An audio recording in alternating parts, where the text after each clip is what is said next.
అమరావతిలోని ఈ ఎమ్మెల్యే ఎమ్మెల్సీలకు సంబంధించిన క్వార్టర్స్ వాళ్ళ కోసంగా ఈరోజు నిర్మించిన ఈ భవనాలు ఒకసారి చూద్దాం రండి. మీ కళ్ళతో మీరే చూడండి.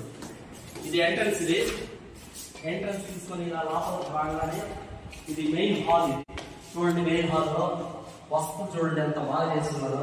చూడండి ఎన్ని చూడండి. తర్వాత ఇది హాల్. హాల్ చూడండి ఎంత బాగా ఉందో. చూడండి మీరే చూడండి, ఎన్ని ఫ్యాన్లు కానీ అన్ని. దాని తర్వాత ఈ సైడ్ కిచెన్ రూమ్. ఇది వచ్చేసి బెడ్రూమ్. బెడ్రూమ్ లో ఇది అటాచ్డ్. చూడండి బాత్రూమ్ చూడండి ఎంత బాగుందో.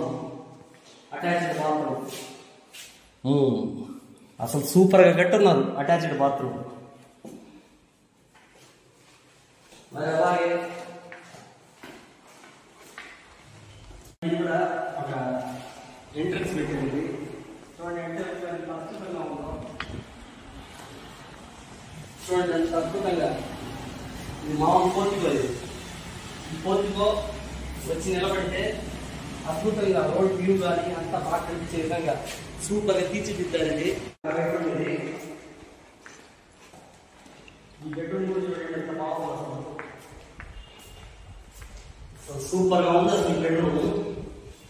తర్వాత ఇది చూడండి, అసలు చూస్తుంటేనే కళ్ళు తిరిగిపోతున్నాయి ఈ బాత్రూమ్ చూస్తుంది. దాని తర్వాత వ్యూ చూడండి ఎంత బాగుందో. చూడండి వ్యూ చూడండి, బళ్ళు పోతా. తర్వాత ఆ బిల్డింగ్స్ చూడండి ఎట్లుందో. ఆ బిల్డింగ్స్ వ్యూ చూడండి ఎట్లుందో. అసలు నిలబడితే ఏసీ కూడా అవసరం లేదండి, చల్లటి గాలి వస్తుంది.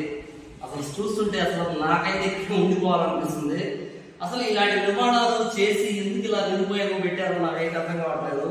ఈరోజు చంద్రబాబు నాయుడు గారు ఈ విషయంలో ఎంతో శ్రద్ధ తీసుకొని చేస్తున్నారు.